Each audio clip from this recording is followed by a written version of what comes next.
God bless you. This is Minister Payne helping you make a change. And today we're talking about what have you asked for the Lord? What have you asked for? And what will you receive?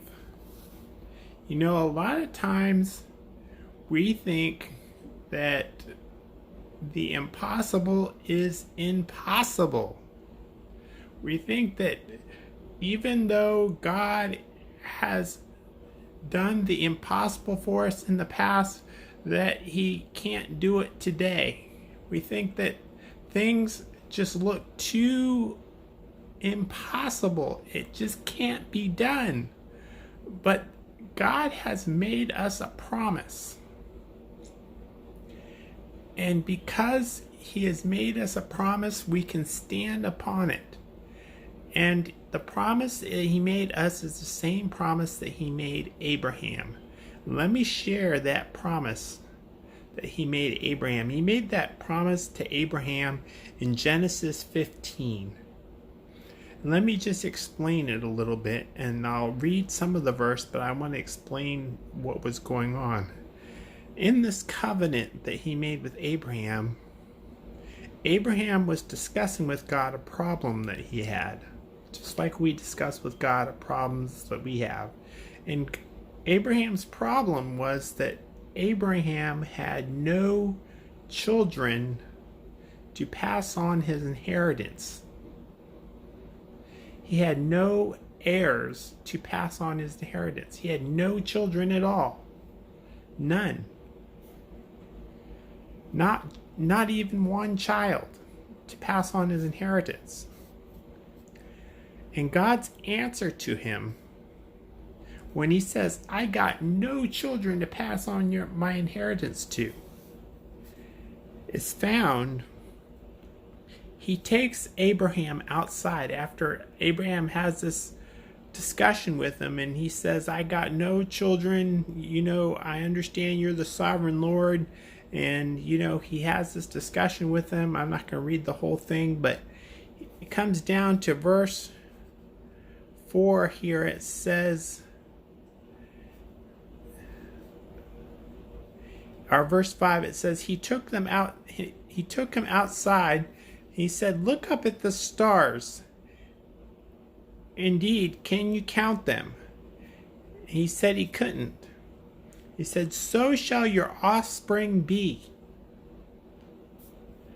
And Abraham believed the Lord, and to his credit,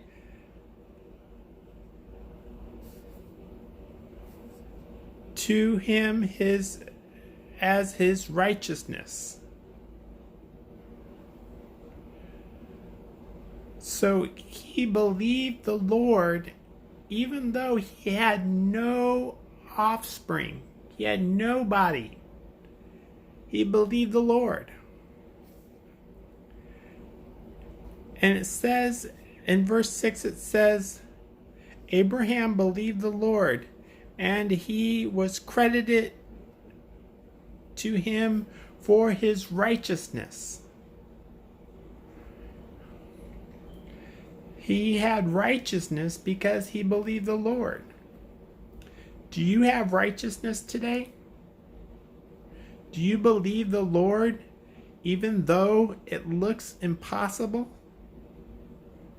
Do you believe the Lord even though it looks incredibly impossible? Was there other people that believed the Lord even though it looked incredibly impossible? How about the people that got fed in the feeding of the 5,000 when there were only two loaves or a couple of fish and a couple of loaves of bread, and it fed 5,000 people? How about people that were raised from the dead like Elijah? How about Daniel in the lion's den when he didn't get eaten by the lions? How about David and Goliath when David killed Goliath? He had to believe that he could kill a giant when he was only a little boy. There's so many examples in the Bible of people that did the impossible because they were credited righteousness. What's that mean? It means that they believed God even in the midst of not having the proof for it.